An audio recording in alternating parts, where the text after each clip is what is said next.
โอเคทุกคนเนาะวันนี้ก็ได้มาหาทางผู้สาวโสดเลยทุกคนเลยโดก็ยเป็นสาวโสดหน้าใหม่เนาะโดโดยสบายดีโดยสบายดีสบายดีทุกคนคือมาวันนี้ครับเป็นมือแรกครั้งแรกที่ได้มาเปิดใจเพิ่นทุกคนเนาะโดยก่อนอื่นก็สิขออนุญาตก่อนมีชื่อว่าจังไดเนาะชื่อว่าน้องใบเด้อโอ้โดยทุกคนอายุจักปีเลยอายุ30อายุ30ปีบ่โดย30เป็นแจวเพิ่นว่าทุกคนเลยอายุ30ปีเคยสร้างครอบครัวบ่ก็เคยแต่งงานมาแล้วแต่เลิกกันแล้วโดยเลิกลากันแล้วเนาะโดยเลิกลากันโดนแล้วก็ประมาณ5ปีแล้วอืมประมาณ5ปีแล้วมีลูกนำกันบ่บ่มีอืมโดยใช้ชีวิตคู่นำกันจักปี7ปีโอ้7ปียังเลิกลากันโอ้อยากฮู้ว่าเป็นจังไดเป็นหยังคือว่าอันต้องได้แยกทางกันอืมก็เริ่มแล้วก็มันบ่ลงรอยกันเนาะแบบเขาก็แบบคือสิเป็นคนติดยาติดอันนี้แหละก็ไม่มีรายเรื่องเลยปัญหาส่วนตัวเนาะก็เลยแบบบ่ลงรอยกันแยกทางกันโอ้แต่ดีที่ว่าอันบ่มีลูกนี่เนาะ โดย การบ่มีลูกนี่บ่อยากมีบ่หรือว่าบ่พร้อมที่จะมีบ่เลยใดอ่ายังบ่พร้อมที่จะมีเนาะก็เลยแบบว่าบ่ทันอยากเอาก็เลยแบบอันนี้มันมีปัญหาเลยโอ้ตอนแรกก็วางแผนว่าจะเอาแหละเนาะสิเอาแล้ว แต่ว่าปัญหามันเกิดขึ้นก่อนโดยก็เลยคิดว่าถ้าปัญหามันมีหยังเกิดอยู่มีลูกนี่คือสิบ่ไหวเนาะบ่ไหวอืมโดยครองโสดมา5ปีเนาะโดยบ่ได้ล้มผู้บ่าวทางใดเลยบ่ตั้งแต่ปะกันน่ะก็ล่มๆอยู่เนาะก็ล่มมีคนเข้ามาล่มแบบผ่านๆไปซื่อๆบ่มีคนที่จริงใจนำอืมเคยมีแต่บ่มีคนจริงใจเนาะแล้วคือมันได้มาออกมาเปิดใจนี่มีความจริงใจหรือว่ามีความพร้อมแท้บ่โดยมื้อนี้คือว่าสิมีความพร้อมแล้วอะอายุก็หลายแล้วเนาะแบบก็สิพร้อมสร้างครอบครัวแล้วถ้าเป็นไปได้อืมก็อยากเจอคนที่แบบจริงใจแล้วก็แบบรักเราด้วยจริงใจซัปพอร์ตเราได้โดยอ๋อโดยคืออายุ30ปีถ้าว่าอยากสร้างครอบครัวหรือว่ามีสามีอีกนี่น่ะสิจำกัดอายุเพิ่นไว้หลายปานใดอายุบ่โดยก็บ่จำกัดดอกอายุขอแต่แบบคนที่แบบเข้ามาแล้วจริงใจเนาะแบบดูแลเบิ่งแย่งเราได้เราก็พร้อมอ๋อโดยเรื่องอายุนี่เพิ่นบ่ได้จำกัดเนาะทุกคนเนาะโดยแล้วต้องเลือกอยู่บ่ว่าต้องเป็นคนไทยคนลาวที่เข้ามาจีบนี่บ่เลือกดอกคบ่นหยังเลือกเนาะก็ได้อืมโดยคือเนี่ยอายุ30ปีเคยสร้างครอบครัวเนาะแต่ว่าบ่ทันมีลูกก็ยังเป็นผู้จบผู้งามสิเนาะถ้าเกิดว่าอยากได้สามีหรือว่าสร้างครอบครัวอย่างเงี้ยต้องอยากเลือกคนแบบใดนิสัยแบบใดหน้าตาแบบใดนี่ว่า อย่างแรกก็คือแบบอยากได้คนที่นิสัยดีหน้าตาไม่สำคัญแบบคนนิสัยดีแบบพูดกันง่ายแบบเว้ากันง่ายๆสบายๆแบบไม่แบบจุกจิกงุกงิกนะประมาณนี้อืมโดยทุกคนเนาะคือง่ายๆสบายๆว่าง่ายๆกันเนาะโดยอืมแบบมีปัญหาหยังก็แบบให้ร่วมกันได้อืมเกิดหยังมาก็อย่าเนาะให้เปิดใจโอ้ลมกันเนาะโดยแม่นอืมโดยพร้อมสละโสดเลยแม่นบ่พร้อมสละพร้อมโสดสละโสดถ้าเกิดว่ามีคนอยากมาสละโสดกับเอื้อยเนาะแล้วทางเอื้อยนี่จังไดในการสร้างครอบครัวเนาะไปอยู่นำสามีได้บ่อันนี้ก็ต้องแบบเบิ่งกันไปก่อนถ้าแบบพร้อมก็สิไปพอไปได้อยู่อืมต้องเบิ่งกันเนาะเบิ่งกันยาวๆก่อนโดยเบิ่งผู้ชายผู้ที่เข้ามาก่อนเนาะ โดยแม่เพิ่นนสิแบบใดนิสัยจะคือคนเก่าบ่หรือว่าจะดีกว่าคนเก่าหรือว่าจั่งใดก็เบิ่งไปเนาะโดยคันได้เบิ่งนี่สิเบิ่งกันดนบ่ก็บ่โดนดอกประมาณ2-3 ปีประมาณนี้แม่นบ่โดยโอ้ในระยะแบบเบิ่งใจกันนี่แบบไปมาหาสู่กันได้บ่ได้ถ้าอยากมากก็ได้โอ้แต่ถ้าว่าเบิ่งมั่นใจกันแล้วจังค่อยจังสู่ขอมั่นกันสิเนาะโดยอ๋อโดยนะเรื่องการไปมาอยู่ก็แล้วแต่สถานการณ์เนาะโดยสิคุยกันได้สิตกลงกันแนวใดทุกคนอืม แล้วปัจจุบันนี่ทั้งเอ้ยได้เฮ็ดเวียกเฮ็ดงานหยังอยู่บ่ปัจจุบันบ่โดยก็ก็เฮ็ดเวียกอยู่แถวบ้านนั่นแหละ เป็นพวกแผนกแม่บ้าน อยู่อันร้านอาหาร เป็นเวียกกินเงินเดือนใช่แม่นบ่ โดย โอ้เฮ็ดเวียกอย่างนั้นดนแล้วบ่ ก็2-3 ปีแล้ว 2-3 ปี 3 ปี 3 ปีแล้วเนาะอืมแล้วอยู่ภายในเรือนน่ะจะมีกันจักคนทั้งหมด ภายในเฮือนบ่ โดย มีมีน้อง2มีเอ้ยคนหนึงพ่อแม่ อืมเอ้ยน้องเพิ่นสร้างครอบครัวแล้วบ่ สร้างครอบครัวหมดแล้ว มีครอบครัวเบิดแล้วเนาะ โดย อ๋อเอื้อยน่ะเคยสร้างแต่ก็ไปกันบ่รอดเนาะ โดย เนื้อคู่เฮามาสำนั้นเนาะง่ายกันเนาะ โอ้คือเอ้ยนี่บ่ทันมีลูกเนาะแต่ถ้าคนเพิ่นเข้ามาจีบจังซี่นะแล้วเพิ่นมีลูกติดมานำนี่สิว่าได้ใด ก็บ่ว่าดอก ได้บ่ครับได้บ่ รับได้ พ่อห้างพ่อหมายครับได้กันบ่ รับได้หมด เขาแบบ อืม เขามีลูกเขาก็รับได้ ยันว่าติโอ๊ยข่อยบ่มีลูกเจ้าสิเอาลูกมานำบ่ได้เด้ยันว่า บ่ดีดอกเนาะขอมีแต่เป็นคนที่จริงใจแบบ อื ฮักแพงกัน ลูกเขาก็แบบฮักก็ฮักแพงคือกันนั่นแหละ โดยมีลูกเพิ่นก็สำลูกเฮาเนาะ โดย ถ้าได้มาเป็นคู่กันเนาะเออ ประมาณนั้นแหละ โดยแต่ละปีได้เฮ็ดให้เฮ็ดนาอยู่บ่ซั่นน่ะ ก็เฮ็ดให้เฮ็ดหน้าบ้านน่ะน้องก็สิมีให้มีหน้าเฮ็ดเด้อ มันก็สิมีบ่ มียังเฮ็ดให้เฮ็ดหน้าปกติ อืม ยามเฮ็ดให้เฮ็ดหน้าก็เฮ็ดให้เฮ็ดหน้า โดยเข้าวก็หลายๆบ่แต่ละปี ก็พอกินบ่ได้ซื้อ กุ้มเอาไงก็กุ้มเนาะ กุ้มกิน บ่ได้ซื้อเพิ่นว่าไงกันเนาะ โดย อืมโดยทุกคนเนาะใช่ว่าแหละทุกคนในเพิ่นก็เป็นชาวโสดเคยสร้างครอบครัวมาแล้วเทื่อนึงเนาะ โดย เคยมีประสบการณ์มาแล้ว แต่คือว่าอะไรเนื้อคู่เนาะเฮาก็ตอนใหม่ๆมันก็ยังดีหมดหลายอย่างกันเนาะ พออยู่กันไปก็เริ่มเห็นจังได๋นิสัยกันแล้วทุกคนเลยคือว่าอะไรรอบนี้ก็ถ้าว่าอยากมีคู่ก็อยากเบิ่งใจกันดนๆเนาะ โดย เพื่อที่จะบ่ผิดพลาดอีกรอบสองโดยถ้าเกิดว่าเพิ่นเห็นแล้วนี่เพิ่นอยากมาหาหรือว่ามาเยี่ยมมายามอยู่บ้านนี่ให้เพิ่นมาได้บ่ ก็ได้ แบบว่ายังบ่ทันลมบ่ยังบ่ทันคบกันนี่มาได้บ่ โอ้บ่ทันครบก็บ่ให้มาแหละเนาะแต่ต้องร่วมกันไปโดนๆก่อนว่าถ้าสิมาหาฮอดเฮือนฮอดซ่าน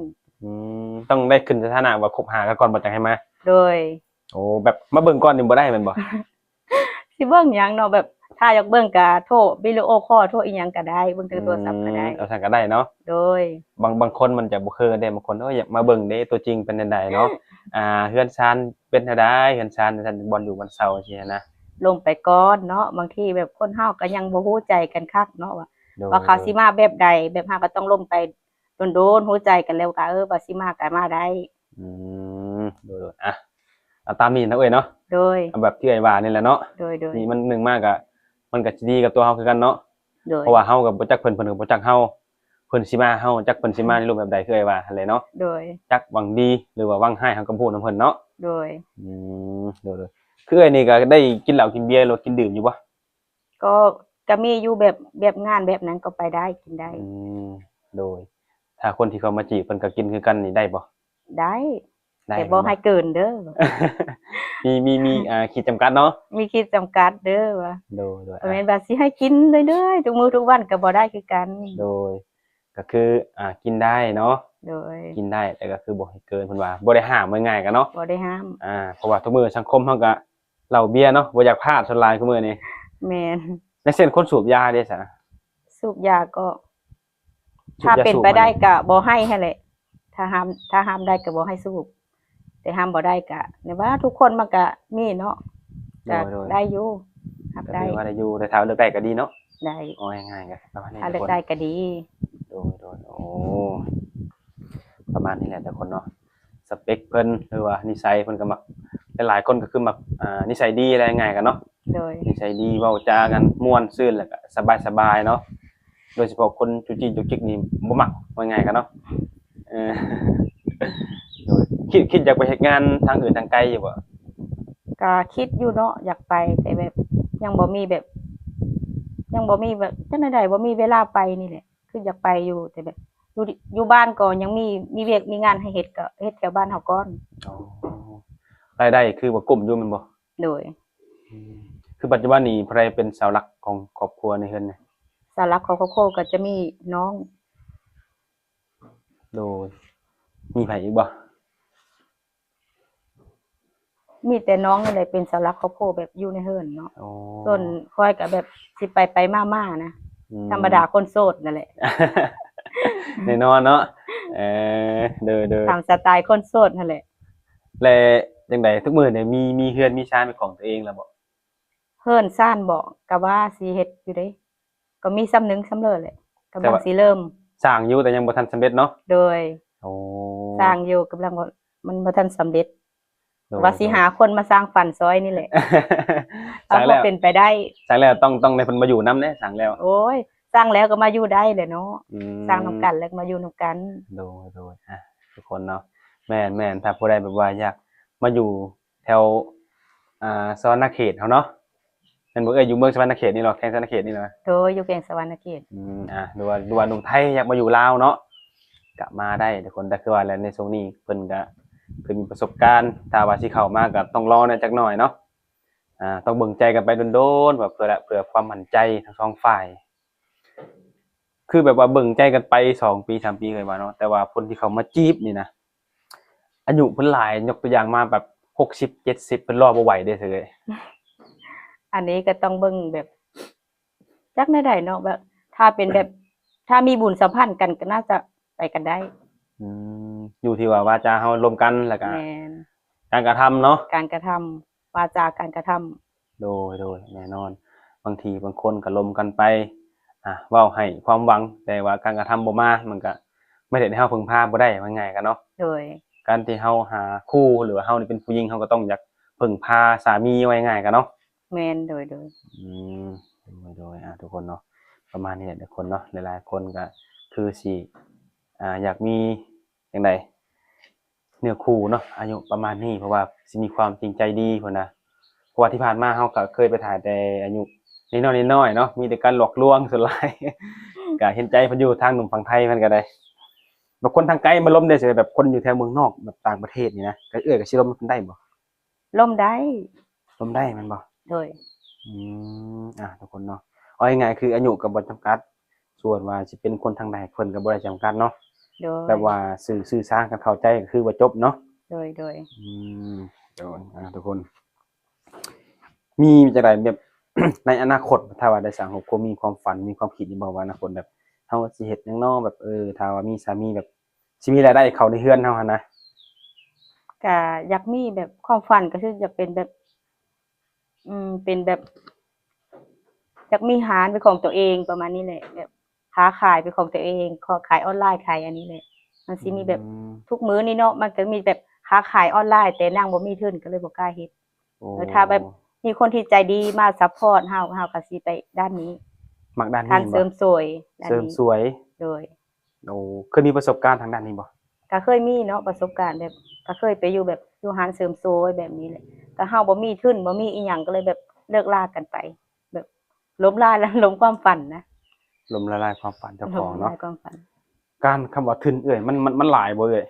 ก็พอบ่หลายดอกเนาะก็พอประมาณอยู่บ่หลาย เคยถามเจ้าของห้างที่ไปเฮ็ดนั้นอยู่ว่าลงทุนทั้งหมดหลายปานใด ถ้าเป็นเงินกีบเฮาบอก โดย ก็ประมาณ10 หลัก 10 ล้าน 10 10 ล้านบ่ โดย ประมาณนี้เนาะ 10 ล้านกีบนี่ ประมาณ10 ล้านนี่คือแบบว่าลงทุนได้เริ่มในการเริ่มต้นแม่นบ่ โดย แปลว่าอย่างอื่นทางเสริมมาก็มีเงินก็ค่อยเสริมมาเนาะ โดย โดยทุกคนบ่แน่บางทีบ่ได้เนื้อคู่ใจตรงกันก็มี แต่เคยมาเปิดใจนี่คืออยากได้คู่แท้แม่นบ่ โดยอยากได้ครูแท้ แบบลมเล่นๆนี่บ่เอาเนาะ บ่เอา อารมณ์แบบจริงๆจังๆแบบอยากเป็นสามีกันนั่นแหละเนาะ โดย ทุกคนเนาะคือมาเปิดใจจังซี่ได้แบบ ถ้าเพิ่นอยากอยากล่มเนาะแบบเพิ่นอยากได้ทางติดต่อมีหยังให้เพิ่นจ้ะ ทาง Facebook หรือว่า Facebook มี LINE บ่ LINE บ่ได้ทาง Facebook หรือว่า WhatsApp ก็ได้ โอ้แต่ว่า LINE นี่บ่ได้เฮ็ดบ่ได้เลินบ่ บ่ได้เล่น LINE อืมโดยทุกคนเพิ่นบ่ได้เลิน LINE เนาะมีแต่ว่าเฟซหรือว่าทาง WhatsApp เนาะ โดย ที่เลินในปัจจุบันนี้ทุกคนทักทายเข้ามาได้ อยากอยากลมอยากเบิ่งเฮือนเบิ่งชานเบิ่งหยังก็แล้วแต่เนาะโทรวิดีโอมาได้แม่นบ่ โดยโทรมาได้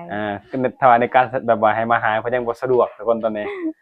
เพิ่นอยากเบิ่งก่อนว่าผู้ชายคนนั้นจะเป็นคนแนวใดเนาะ ถ้าอยากมาหาถึงโตก็แบบมาหาถึงบ้านถึง เพิ่นก็ต้องแบบลงกันยาวๆไปก่อนเฮาก็บ่ฮู้ว่าเขาสิเข้ามาแบบใด ไป แต่ให้ฮู้ก่อนว่าเพิ่นนี่แบบเฮาแบบเชื่อใจเพิ่นง่ายๆง่ายๆกันเนาะ โดย เชื่อใจเพิ่นมั่นใจเพิ่นว่าเพิ่นคิดดีกับเฮาแท้หรือว่าอยากมาเยี่ยมมายามหรือว่าฮักแพงเฮาแท้ประมาณนี้เนาะ โดย บ่แม่นผู้มึงสมมุติอยากมาหาเด้อห้อยมันทะแม่งจังได๋บ่ฮู้เด้เนาะ ทุกคนก็ให้เข้าใจกันเนาะทุกคนเนาะอืมทุกคนก็จังใดถ้าว่า มีคนมักฮักอหลีนะแบบว่าถึงขั้นแบบมาสู่ขอมาหยังเลยนะสิเอาค่าดองเพิ่นแพงบ่ ค่าดองบ่ โดย อันนี้ก็บ่ฮู้คือกันเด้อว่าค่าดองมันก็แล้วแต่พ่อแต่แม่เนาะ ทุกคนแต่แม่เนาะ อยากขออนุญาตแบบสามีเก่าเป็นคนลาวคือกันบ่ โดยเป็นคนลาวคือกัน บ้านเดียวกันบ่ อยู่คนละหมู่บ้าน คนละหมู่บ้าน คือปัจจุบันนี้บ่ได้ไปมาหาสู่กันแล้วบ่ บ่ได้เลยบ่มีฮอดเบอร์ติดต่อกันเลยนะทางคนต่างไป แบบว่ามันจะเลยฉีกใบน้ำตาลบ่บ้านเฮาว่าแม่นบ่ฉีกเรียบร้อยบ่ สีกเรียบร้อย อืม เขาก็มีแบบมีคนใหม่แล้ว โอเค แต่งงานใหม่แล้ว ทุกคนนะโอเคเนาะถือว่ายืนยันให้แล้วเพราะว่าส่วนหลายการแบบว่า